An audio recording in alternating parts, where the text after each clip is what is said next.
is Shelby Bettencourt and welcome to my YouTube channel. So have you heard blondes have more fun? You want to join the club? Sure you do. I'm a Miami hairstylist and my specialty is blondes. I've been a hairstylist for over 11 years and I love blonding. Here are 6 tips that you need to know before going blonde. Before we get started, give this video a thumbs up and don't forget to subscribe and hit that bell so you never miss any video that I'm going to put out for you. The first 3 tips are going to be all about what to do before making your appointment and how to set yourself up to make your initial appointment. And then the next 3 tips are all about the day of your appointment. So let's get to it. By the way, you should be excited about going blonde. This is gonna be a game changer for you. I'm excited. So for my first tip before going blonde, what you need to do is your research. So first of all, congratulations by clicking on this video.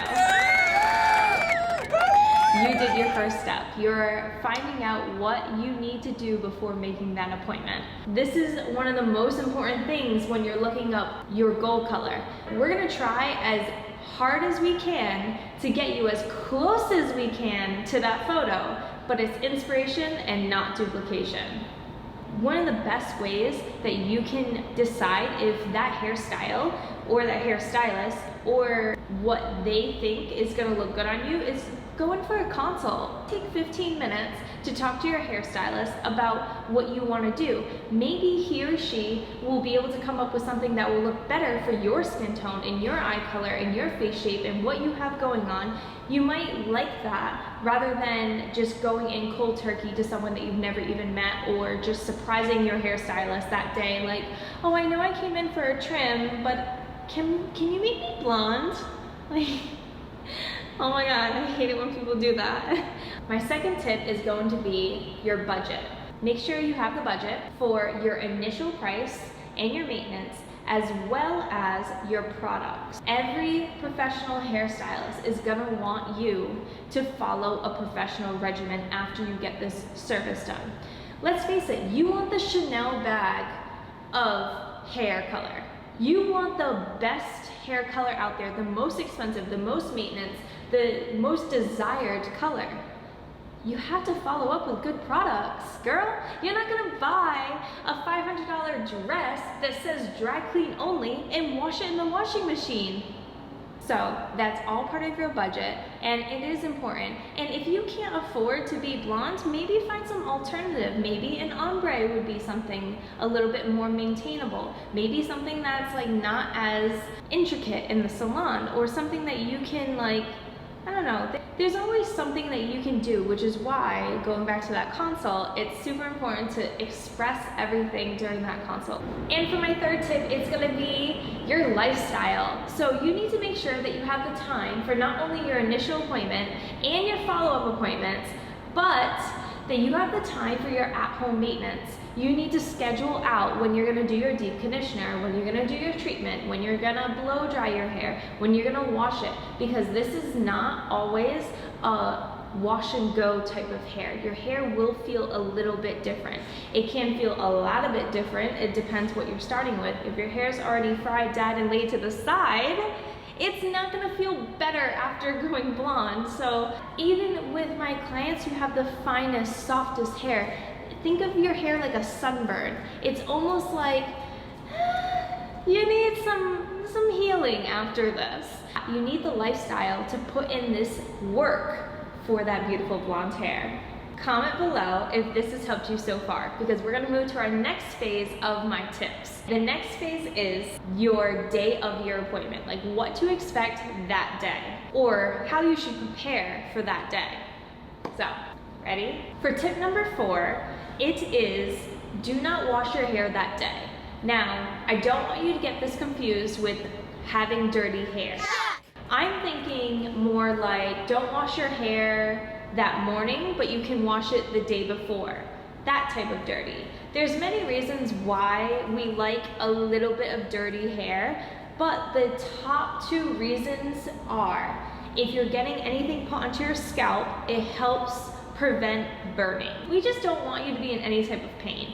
Also, for The second reason why I like my clients to come in with kind of dirty hair, second day hair, is because I like them to have a little bit of grip in their hair. When I'm foiling, I don't want the foils to be slipping. I like it when they have a little bit of dirt in there, or like, I don't know, a little bit of texture.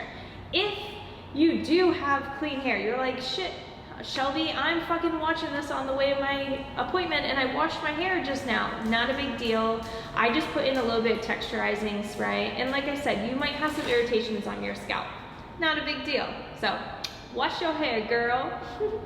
Which brings me to my next tip. Prep your hair. Do your hairstylist a favor and brush your hair, girl. Don't come in. Oh, my favorite is when they come in and they have a messy bun that's been there for days and they're like, oh, sorry, just got back from the gym, I'm a little sweaty. Ew.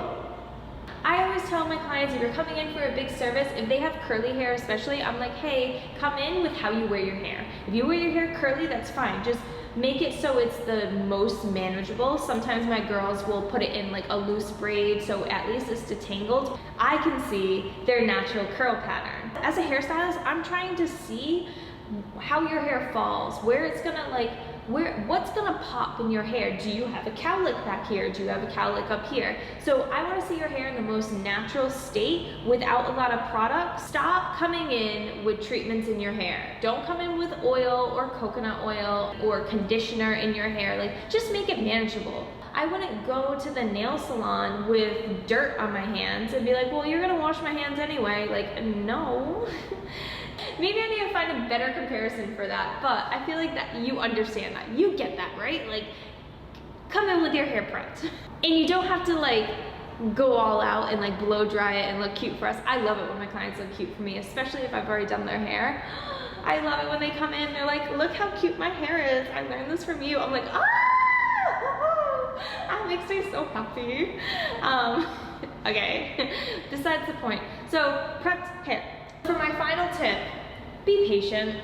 Either this is gonna take one really long session or longer than you thought session, or it's gonna take 2 to 3 smaller sessions. You might not get the hair that you thought you were gonna get that first session at all. When I take my clients and they're going blonde, I'm like, okay girl, so this is gonna take multiple sessions. Even if it's not, I just like you to know that I'm preparing for your hair to be the most perfect in my eyes and in your eyes, judging by the goal color you're looking for, in 3 sessions. I say like 2 to 3. That way it sets in your mind that, okay, this first session is not gonna look exactly like this photo. It's gonna look close to it, but it's not exactly that. Now, if I get your hair like right down to the point, exact to that photo, then kudos to me. You didn't expect that, you're happy.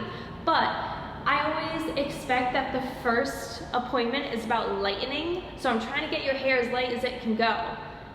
And then the follow-up appointment, whenever it is, that appointment, I'm going back in and I'm looking at it from a different angle. I'm like, okay, I like how that front falls, but I don't like how the back is like, I don't like that color that it came up to in the back. It's about perfecting. So the first session is lightening and the second session is perfecting. And if you have clear communication with your stylist, this shouldn't be a problem. He or she should be walking you through this. If you want to. I mean, some people don't care. They're like, eh, whatever. But apparently you're watching this video, so you care. You want to know the steps, and I think that as a client, I would want to know. Don't be afraid to ask questions. They're not bad questions. They're, how long is this going to take? How many sessions do you think? They might not be able to answer you until the end of the service because they've never lightened your hair. So just keep constant communication with your stylist and make sure that they're okay with that. Like, are you okay with me asking you questions? You should be. Whatever, just ask some questions, be patient. And if you like this video, don't forget to give me a thumbs up. If you didn't like it, you can give me a thumbs down too, that's cool, tell me what you didn't like. But if you did like it, go check out my other videos, like this one right there. I think it's gonna be right there, or it's gonna be right there. I think I can move it. It's gonna be like, or there, or there, or there, or there. So go check out my other videos, and I'll see you next time.